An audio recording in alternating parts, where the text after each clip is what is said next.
Hey everyone, and welcome back to Abyssin.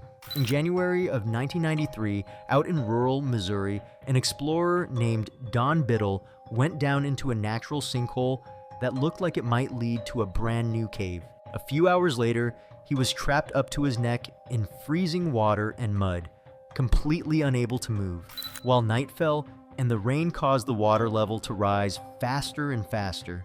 What started as just another dig turned into one of the most terrifying and remarkable survival stories in modern caving. Today, we're going to look at exactly how it happened and how it eventually came to an end.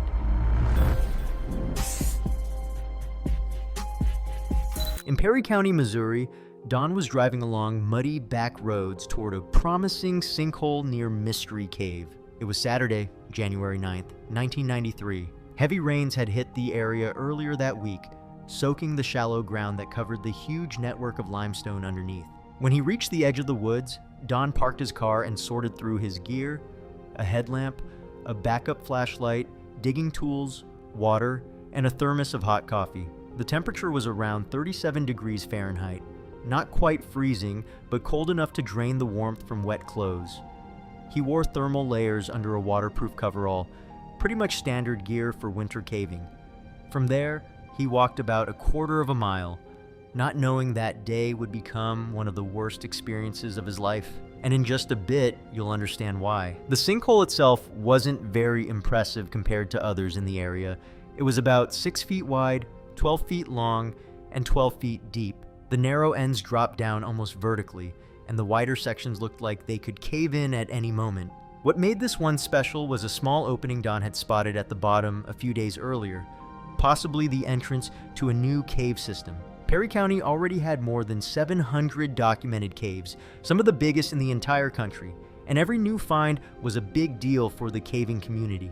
By noon, though, disappointment hit. The week's rain had ruined all of his earlier work.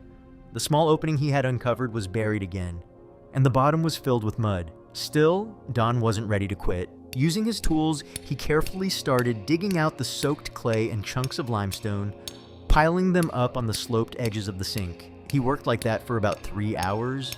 What he didn't realize was that every scoop of mud he cleared was bringing him closer to disaster.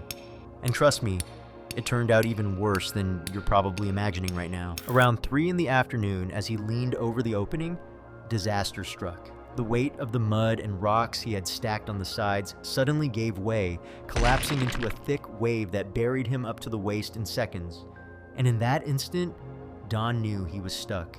He stayed calm and tried to dig himself free. 5 different times he managed to work loose enough space to move his knees, but each time the mud settled back in and trapped him even tighter. Every attempt just made things worse as the ground shifted around his legs. And here's the thing, if being stuck was the only problem, it wouldn't have been quite as dire. A lot of people I've talked about on this channel have been trapped in tight underground passages, way more claustrophobic than where Don was. But his case had one terrifying detail that set it apart. The rain. Between 5 and 6 that evening, things escalated. The rain came back, steady and relentless, filling the sinkhole. The water level was rising about an inch every 15 minutes. You don't need much math to realize it wouldn't take long before his head would be underwater. On top of that, the cold was setting in fast. By 7 o'clock, the water had reached his waist, and the thermal clothing that once kept him warm was now pulling the heat out of his body even faster. Meanwhile, about 30 miles away, his wife was starting to worry.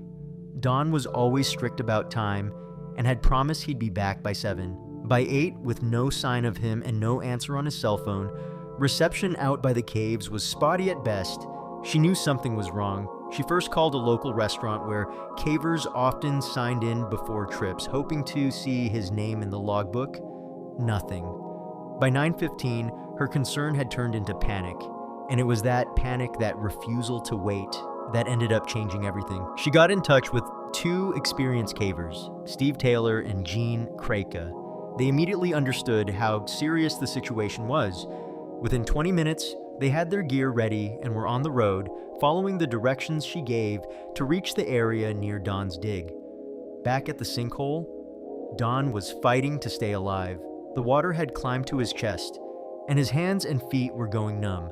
a likely sign that hypothermia was closing in. By 10:30 that night, the rescue group reached the edge of the forest and quickly spotted Don's car, confirming he hadn't left the site.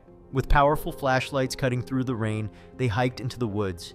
Guided by his wife's memory and instincts, they worked their way across rough terrain scattered with holes and depressions. They kept walking, scanning, calling out, but saw no sign of him. Then suddenly, cutting through the night, they heard a faint shout echoing from the trees. If you've been enjoying the story so far, I'd really appreciate a like on the video and a subscribe. It helps me keep bringing you more stories like this one. By 11 o'clock that night, their flashlights finally revealed the scene. Don Bittle, after 8 long hours trapped, was now submerged up to his neck in the muddy water. His arms were still free, but the rest of his body was locked in place. Even in critical condition, Don was still somewhat aware. Steve Taylor later recalled that he recognized his rescuers, though Don seemed convinced there was no way out. His body temperature had probably dropped to around 91 degrees Fahrenheit, which is dangerously low. At that level, the heart can slip into fatal arrhythmias. 2 rescuers rushed back to the car to grab more gear, while another stayed by his side. The sinkhole had become a nightmare.